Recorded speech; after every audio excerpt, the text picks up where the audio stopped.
Bonjour, je m'appelle Gilles Espier. Quel bonheur d'être né en France, le pays aux 1000 terroirs. Et qui sait ce que je serais devenu si j'étais né ailleurs? Qu'on le veuille ou non, notre environnement éduque nos goûts. Et ils sont souvent liés à des souvenirs ou à des lieux. En ce qui me concerne, c'est la Provence qui me revient en mémoire. Ses saveurs et ses senteurs du Sud sont indissociables de mon patrimoine culinaire. C'est là que je trouve l'inspiration et le temps de faire une cuisine à la fois traditionnelle et moderne, simple et généreuse, celle que je viens partager avec vous aujourd'hui. Bienvenue dans un Frenchie en cuisine. Dans notre menu, nous aurons une marinade de poivron rouge avec des anchois et des tartines de tapenade d'olive noire. Ensuite, une daube de joues de bœuf avec une purée de pommes de terre au basilic et des carottes à la moutarde et au persil. Et finalement, une soupe de pruneaux au sauterne avec une petite pointe de menthe. Pour notre première recette provençale, nous allons aller du côté du comté niçois. Alors, nous allons faire des poivrons marinés à l'huile d'olive et aux anchois. Alors, pour réaliser cette recette, il nous faut bien entendu des poivrons, un petit peu d'ail, du basilic, de l'huile d'olive, des anchois marinés, de la tapenade, du pain que l'on va toaster. Alors, je me suis avancé dans ma recette et j'ai mis mes poivrons au four. Ce sont des poivrons rouges, voilà, que j'ai juste mis au four comme ça, à peu près une trentaine de minutes en fonction de votre four. Alors, il faut faire attention que le four ne soit pas non plus sur grille, parce qu'auquel cas, ils vont brûler. Alors, certaines personnes préfèrent les mettre directement sur la flamme. On les pique avec une fourchette, on peut les faire à la flamme. Mais bon, en fait, au four, c'est beaucoup plus agréable parce qu'ils cuisent et ils rôtissent entièrement de la même façon. Une fois que vous avez sorti vos poivrons, on les met dans un sac, comme ça, sans se brûler. Enfin, en essayant de ne pas se brûler. Et on va fermer notre sac. Dans n'importe quel sac, ça marche, hein. Vous n'êtes pas obligé de prendre le même que le mien. Et on va les laisser comme ça pendant à peu près une dizaine de minutes. Pourquoi une dizaine de minutes? Parce qu'il va y avoir de la vapeur qui va se former dans le sac. D'ailleurs, on la voit bien, cette vapeur. Et ça va permettre à la peau de se décoller du poivron. Alors, on va commencer à préparer notre mise en place. Une petite gousse d'ail haché. Ça va nous suffire largement. Hein. Alors, on n'est pas obligé uniquement de mettre de l'ail avec les poivrons. Ceux qui n'aiment pas l'ail n'en mettent pas. Mais quand on est dans le comté niçois, il faut mettre de l'ail. Parce qu'ils aiment l'ail. Quand on veut faire une recette vraiment niçoise, il faut essayer de bien garder, en tout cas, c'est ce que je vais essayer de faire, de bien garder la tradition. Parce que je n'ai pas non plus me faire mal voir des Niçois qui vont me dire « Gilles, t'as pas fait ça ». Alors moi, je vais essayer de garder tout ça, très traditionnel, de façon à ce qu'ils soient ravis de voir leur recette de poivrons mise à l'antenne et au goût du jour. Alors on va mettre une petite pointe d'ail, bien pour parfumer l'huile d'olive. Voilà, notre ail est fait ici. Alors le plus fin possible, c'est le mieux. Maintenant, mon basilic, que j'ai bien fait tremper dans l'eau avant. Regardez, il est beau, ça fait des belles pointes comme ça. Je vais regarder mes poivrons, ça se décolle. On voit la vapeur qui s'échappe. On va attendre un petit peu. En attendant, je vais couper mon pain. Voilà, un bon petit pain de campagne. Maintenant, je vais les toaster. Voilà. Les poivrons marinés comme ça, on peut les faire à peu près la veille si on a envie et mettre à mariner au frigo et sortir après l'assiette de marinade une petite demi-heure avant, de façon à ce que ça reprenne la température et le servir directement frais comme ça. Franchement, c'est une entrée très simple qui en plus ne coûte pas cher du tout, surtout lorsqu'on fait ces produits-là en saison. Alors là, je pense que nos poivrons sont prêts à être épluchés. Quand on cuit nos poivrons au four comme ça, il faut faire attention aussi de ne pas trop les cuire pour pas trop cuire la chair du poivron. Il faut qu'on puisse enlever la peau, mais qu'en même temps, on garde le côté craquant du poivron. C'est très chaud, d'ailleurs, je vais me brûler. Alors, je le fais avec des poivrons rouges. On peut peut-être le faire avec des poivrons verts. C'est pas sûr. Je pense pas que le goût soit le même. En tout cas, au niveau de la couleur, c'est certain que le poivron rouge n'a aucune comparaison. Alors, il faut juste être tout petit peu patient pour enlever la peau, sans se brûler. Ça, c'est le plus difficile à faire. C'est ce qui prend le plus de temps. Alors, on peut récupérer aussi les poivrons. On n'est pas obligé de les faire mariner comme ça. On peut récupérer les poivrons pour les rajouter dans un autre plat. Hein. Parce qu'on sait très bien que la peau du poivron, c'est ce qui est le plus difficile à digérer. Alors, c'est surtout pour la digestion qu'on enlève la peau. Hein. Pour ceux qui le font directement à la flamme, bon, ça va vite aussi. On conserve peut-être la chair beaucoup moins cuite que la mienne, mais j'aime pas trop non plus ce côté brûlé au gaz. Voilà, je pense qu'avec ça, on en a suffisamment. Et là, je vais déposer mes filets de poivrons dans mon assiette, ça. Alors là, ce qui est bien, c'est que mes poivrons sont tièdes et que je vais mettre mon huile d'olive par-dessus, qui sera à la température ambiante. Et comme ça, il va y avoir un phénomène d'osmose, c'est-à-dire un échange de saveurs entre l'huile d'olive et les poivrons. Alors on met suffisamment d'huile d'olive, parce qu'après, quand on va faire le toast, ce que tout le monde aime bien faire, c'est tremper ensuite son pain dans l'huile d'olive légèrement aillée, parfumée, avec les poivrons. Tout le monde aime faire ça pour finir l'huile d'olive. Alors c'est toujours plus de pain, c'est le petit prétexte, quoi. Donc je mets mon ail, voilà, je répartis l'ail un peu partout sur mon poivron. Là, je rajoute un petit peu d'huile d'olive. Alors l'huile d'olive est importante dans une recette comme ça. Ça, c'est de l'huile d'olive de Provence, bien française. On peut mettre aussi une huile d'olive italienne, mais on est en France, donc faisons la cuisine avec des produits français. J'ai mon pain qui est prêt, voilà, mon petit toast, là. Et je vais faire des petites toasts avec de la tapenade, qui se trouve ici. Alors, ce que je vais faire, je vais ajouter un petit peu d'huile d'olive dessus. Voilà. Et là, avec une petite spatule, une petite tapenade qui se marie très très bien avec nos poivrons. Ça ici. Un autre. Voilà. Qu'est-ce que ça sent bon, ce plat! Et ça, c'est vraiment quelque chose qu'on peut faire, même à l'apéro quand on reçoit des copains. Quelques petits filets d'anchois. Et maintenant, on va terminer avec le basilic. Alors là, on ne va pas hacher le basilic parce que si on hache le basilic, il va noircir, le basilic. Alors on va juste le déposer comme ça. Et voilà.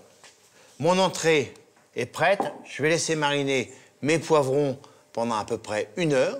Et maintenant, pour notre plat principal, nous allons rester en Provence en réalisant une daube de joue de bœuf avec une purée de pommes de terre au basilic. Alors, pour réaliser ce plat, il nous faut bien entendu de la joue de bœuf. Voilà la joue de bœuf. Il nous faut des olives, du vin rouge pour cuire notre joue, de la moutarde, du basilic pour faire la purée de basilic qui ira avec la purée de pommes de terre, des pommes de terre, des carottes, de l'huile d'olive, un peu de lait, un peu de beurre pour faire la purée de pommes de terre.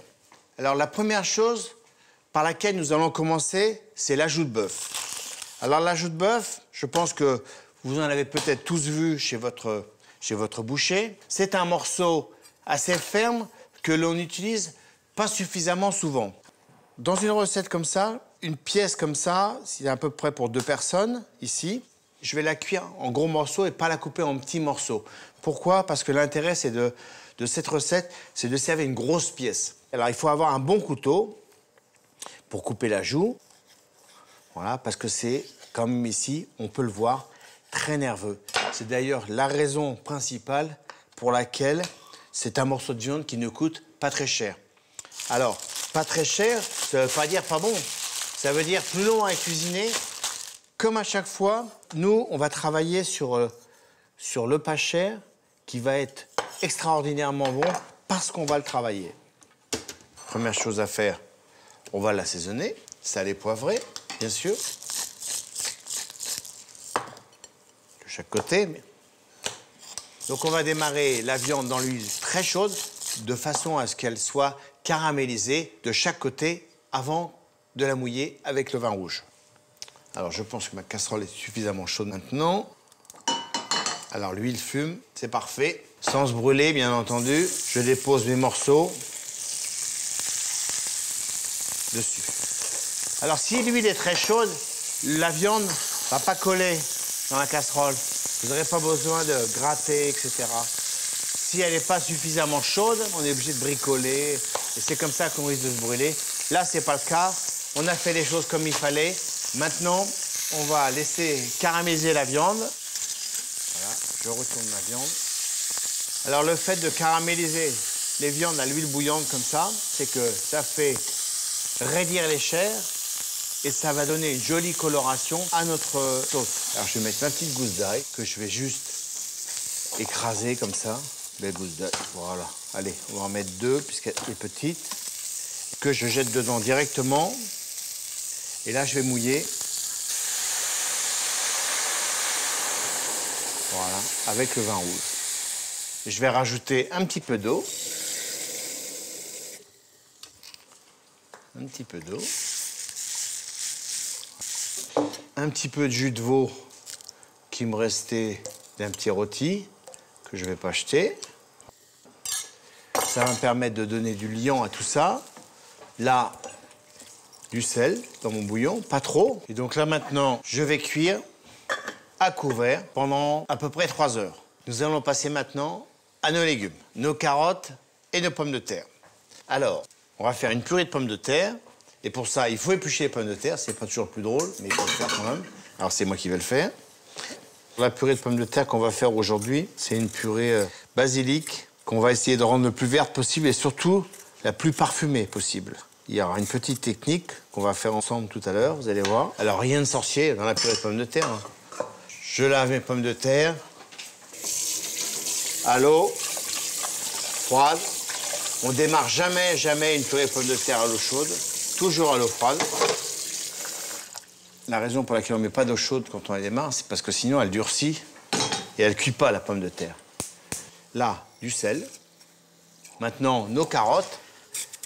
Ça va très bien avec le bœuf. Et on a ce côté avec la moutarde forte qui va nous faire ressortir le goût de nos carottes.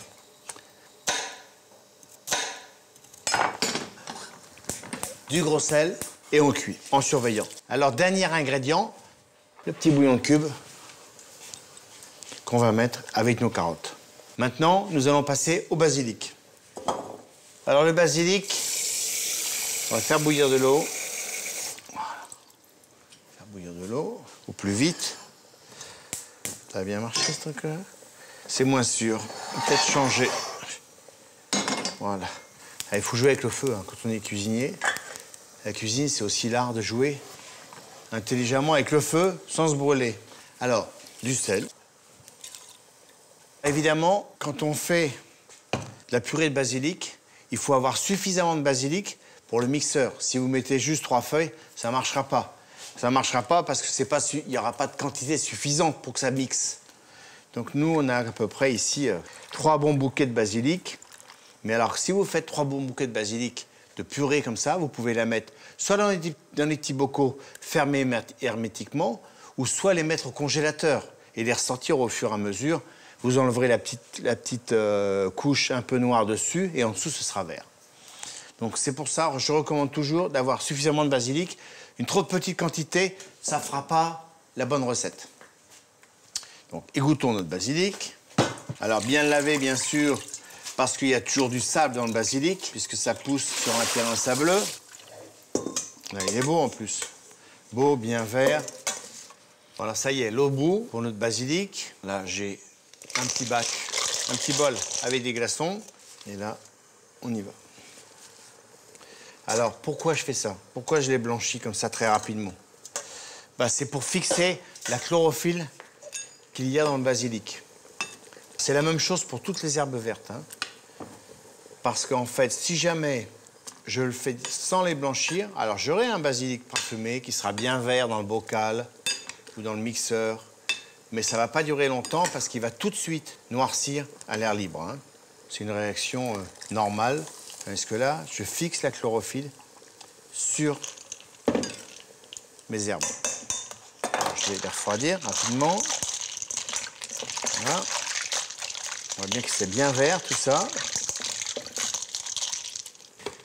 Donc là, on va mettre le basilic dans le mixeur. On va essayer d'enlever de l'eau quand même. On ne fait pas une sauce, mais on va faire une pâte. Voilà. Et on tourne doucement. Maintenant, on mélange en ajoutant l'huile d'olive au fur et à mesure.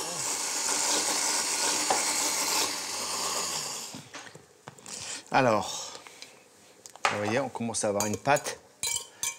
Donc il faut bien monter l'huile d'olive parce que, pour l'instant, ça n'est que des morceaux hachés. Voilà. Là, je ferme. C'est un peu de boulot, ça. Là, il faut le laisser tourner, Pépère, là. Presque cuites, nos pommes de terre. Elles sont presque cuites. Le temps qu'on finisse notre sauce au basilic, ça va être bon. Ensuite, on va le débarrasser dans un bol. Et quand on débarrasse la pâte de basilic, on la recouvre d'huile et on peut la garder au frigo tranquillement, puisque l'huile, ça empêche l'air d'atteindre les herbes, comme si on mettait un couvercle. Là, voilà. Donc, à peu près pour 3 bouquets de basilic, j'ai mis un petit demi-litre d'huile d'olive pour qu'elle soit bien lisse. J'attends vraiment la fin de cuisson de mes pommes de terre, de ma viande et de mes carottes. Et on se retrouve dès qu'on est prêt. Pour vérifier la cuisson de nos légumes, on va tester avec un cure-dent la résistance. Alors, nos différents éléments sont cuits. Donc maintenant, on va pouvoir procéder, non pas à la finition, mais à la continuité de nos recettes. On va d'abord commencer par la joue de bœuf. Je vais égoutter mes morceaux de joue qui sont juste cuits et fondants pour les laisser refroidir légèrement. Je vais passer mon jus dans ma poêle ici. Pas tout à fait une poêle, si c'est une poêle. Et là, je vais commencer à réduire mon jus qui nous servira ensuite à glacer nos joues de bœuf. Pendant ce temps-là, on va continuer en faisant la purée de pommes de terre. Alors, les carottes étant cuites également, je vais les égoutter pour les refroidir un petit peu. 3 carottes, ça me suffit d'ailleurs. Maintenant, ma purée de pommes de terre. Alors, égoutter pareil ma purée ici. Alors, quand les pommes de terre sont cuites, il ne faut pas les laisser trop longtemps dans l'eau, hein, parce que sinon, elles se gorgent d'eau. Donc, il faut faire très attention. Alors là, on va faire ce que tout le monde fait, ou beaucoup de gens en tout cas, la purée. En tout cas, le moulin à purée, on n'a jamais inventé quelque chose de mieux. Les moulins électriques, ça marche, mais la purée, elle n'est pas aussi bonne. Voilà. Je rince ma casserole et je récupère ma purée dans ma casserole. C'est bon. Et là, maintenant, je vais dessécher tranquillement ma purée, ajouter un petit peu de lait. C'est toujours bien d'ajouter un petit peu de lait. Il vaut mieux en mettre un petit peu au fur et à mesure que d'en mettre de trop et que ce soit trop liquide. Et alors là, c'est foutu. Il faut tout recommencer à zéro, quoi. Il ne faut pas oublier que dans notre purée, on va la finir avec le basilic. Donc c'est pour ça qu'il faut quand même faire attention de ne pas rajouter trop de matière grasse dedans. Parce que dans le basilic, il y a de l'huile d'olive là-dedans. Et ça va parfumer notre purée.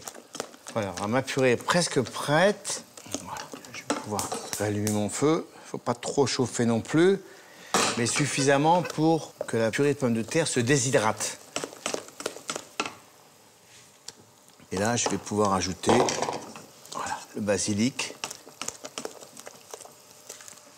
dans la purée. Jolie couleur bien verte.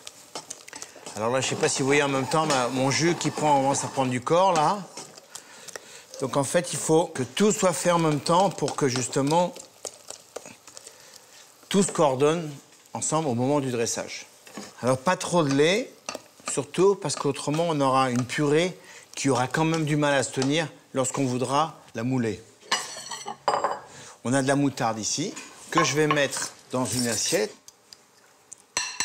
J'ai ma moutarde, mon persil. Donc là, on va le hacher. Alors, comme mon persil, il y a de l'eau, je vais juste vous montrer le persil ou d'autres herbes d'ailleurs. Hein. On le met comme ça, dans le torchon, on roule et on l'assèche comme ça. Voilà, persil séché. Bon, alors j'ai mon persil, mes carottes, ma moutarde. Ici, ma purée de pommes de terre au basilic, mon jus de bœuf qui est réduit. Et là, maintenant, je rajoute ma pièce de bœuf dedans. Et là, je vais faire ce qu'on appelle un glaçage. Et ben c'est tout. Je prends juste ma sauce comme ça. Et voilà. Comme ça, toute la sauce, la réduction du bœuf, très parfumée, très épaisse, pénètre bien à l'intérieur de ma joue, sans pour ça l'écraser ou l'abîmer. Et là maintenant, je vais passer mes carottes au micro-ondes. Voilà, 30 secondes mes carottes au micro-ondes. Là, je vais réquiffer l'assaisonnement de Majo. Voilà. Et là, je glace un petit coup. Voilà. Il y a juste un petit coup de feu, le temps de réunir tous les éléments en même temps. Là, je roule ma carotte dans la moutarde. Vous allez voir, c'est très sympa. Et c'est très parfumé. Voilà, en voilà un élément déjà. Là, ma joue de bœuf.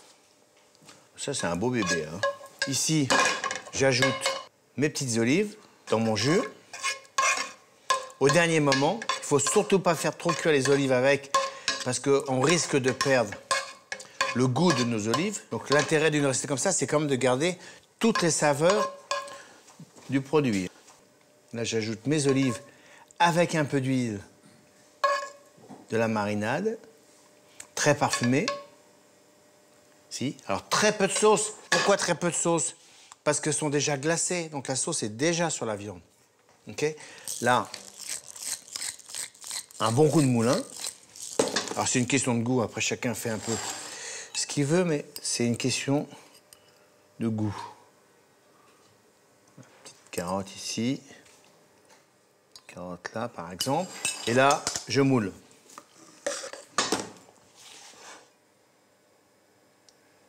Ici, une belle petite quenelle de purée.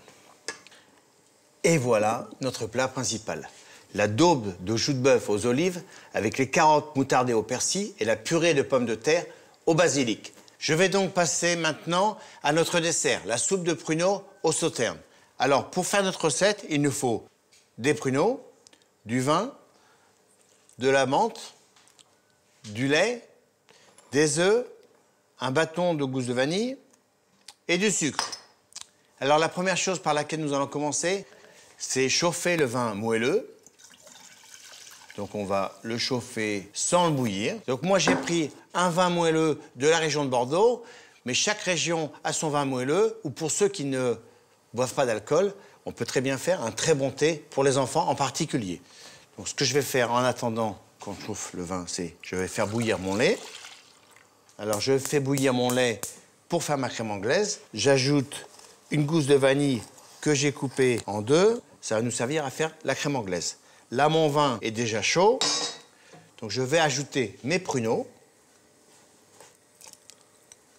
Alors, ce sont des pruneaux qui sont dénoyautés et on va les laisser mariner jusqu'à refroidissement complet. Alors ça, c'est une recette qu'on peut faire, évidemment, la veille. Pendant ce temps-là, pendant que mon lait commence à bouillir, je vais préparer ma crème anglaise. Pour ma crème anglaise, il me faut, bien sûr, les jaunes d'œufs que je vais mélanger avec du sucre. Et ensuite, je mouillerai avec le lait qui est en train de bouillir et je vais le recuire. Alors, la crème anglaise, la dernière fois que j'ai dû faire une crème anglaise, je crois que je devais être en apprentissage. Alors, on va voir si j'ai gardé la main. Il n'y a pas trop d'inquiétude à avoir avec la crème anglaise, hein. Il suffit de bien avoir l'œil dessus. Hein, pas besoin d'acheter une tonne de matériel pour le faire. Il faut une bonne spatule de bois. Évitez d'acheter du matériel avec des thermomètres à plus savoir qu'en faire pour la crème anglaise. Si vous la ratez une fois, c'est pas très grave. Vous recommencerez. Ce que je fais là pour l'instant, je bats mes jaunes pour les faire blanchir. Donc énergiquement, ils sont bien montés. Alors, dans la crème anglaise, plus les jaunes sont mélangés, plus ils sont blanchis, plus on a de la quantité. Moins on blanchit les jaunes, et ben moins on aura de la quantité. Au lieu d'avoir, par exemple, un demi-litre de lait, comme là, on peut avoir un petit 3/4 de crème anglaise. Alors que si on ne les mélange pas, on restera sur un demi-litre. Voilà. Bon. Donc là, hop, mon lait. Voilà. Ça arrive à tout le monde. Et je vous parlais et j'ai loupé mon truc. Bon, c'est pas grave. Allons-y. Là, je mets mon lait et je mélange. Énergiquement. Énergiquement, pourquoi? Parce qu'il ne faut pas que mes jaunes soient cuits tout de suite. Et là, je remets dans ma casserole mon lait. Alors là, pas question de partir comme j'ai fait tout à l'heure. Donc là, on va ce qu'on appelle vanner avec la spatule en bois. Alors vous ne pouvez pas avoir cette réaction avec une spatule en plastique, c'est certain. En général, quand ça commence à cuire, la petite mousse dessus, la petite mousse de lait, elle disparaît. Pas question de laisser la spatule et puis d'aller de faire autre chose, hein. Sinon ça ne va pas marcher. Alors là, on voit bien que la petite mousse de lait disparaît. Ça va très vite, hein. Faut l'amener à la limite de la cuisson. Ça, c'est vraiment la technique. Vous retournez votre cuillère comme ça, on fait un trait, ça ne se rejoint pas, c'est que c'est cuit ou presque. Voilà. Alors, on peut la passer au chinois, mais là, nous, elle est très très bien cuite, donc on n'a pas besoin de la passer au chinois. Si jamais vous l'avez un peu poussée à la cuisson, qu'elle a commencé à grainer, c'est-à-dire grainer, c'est les jaunes qui commencent à être trop cuits, donc on voit des petites graines dedans.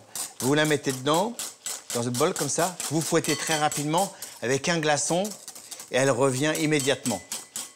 C'est juste un petit truc, je ne demanderai rien en plus pour ça. Hein. Ça, c'est un petit conseil gratuit. Voilà. Alors maintenant, nous avons fait notre crème anglaise. On a nos pruneaux qui marinent et qui vont gonfler. Il faut que tout ça refroidisse ensemble. Et ben, on va se retrouver juste après. Donc maintenant, tout est prêt pour notre dessert. Nous allons pouvoir passer au dressage. Nous avons notre crème anglaise, nos pruneaux marinés. Alors moi, je vous conseille en particulier de bien les laisser mariner au moins une douzaine d'heures de façon à ce qu'ils soient bien gonflés. Donc voilà, moi j'ai choisi un joli verre comme ça. C'est à mon sens beaucoup plus joli que dans une assiette. Alors la première chose, c'est dresser les pruneaux délicatement, en évitant évidemment de salir le verre, ce que je vais essayer de faire. Alors je les mets sans le jus et je mettrai le jus après, quand j'aurai déposé ma crème anglaise. Voilà, alors à mon avis, 5-6 pruneaux par personne. Je pense que ça suffit.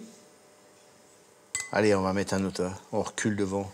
Aucun sacrifice dans cette émission. Voilà, la crème anglaise, délicatement. Voilà. Alors suffisamment, mais pas trop. Une petite soupe, mais bon, il faut quand même qu'on voit nos pruneaux. Et là, je rajoute une petite goutte de vin dessus. Une petite feuille de menthe pour terminer. Je vais en choisir une belle, tant qu'à faire. Là, voilà, une jolie petite feuille de menthe posée comme ça dessus. C'est pas beau, ça? Et voilà, notre soupe de pruneaux. Alors, un petit récapitulatif sur notre menu d'aujourd'hui. Une marinade de poivrons avec des anchois, de l'huile d'olive et des petites tartines à la tapenade. Une joue de bœuf en daube aux olives avec une purée de pommes de terre au basilic et des carottes moutardées au persil. Et pour terminer, une superbe soupe du pruneau au sauterne avec une petite pointe de menthe. Vous pouvez également retrouver toutes mes recettes sur le site de Cuisine Plus. En attendant, je vous dis à bientôt. Salut!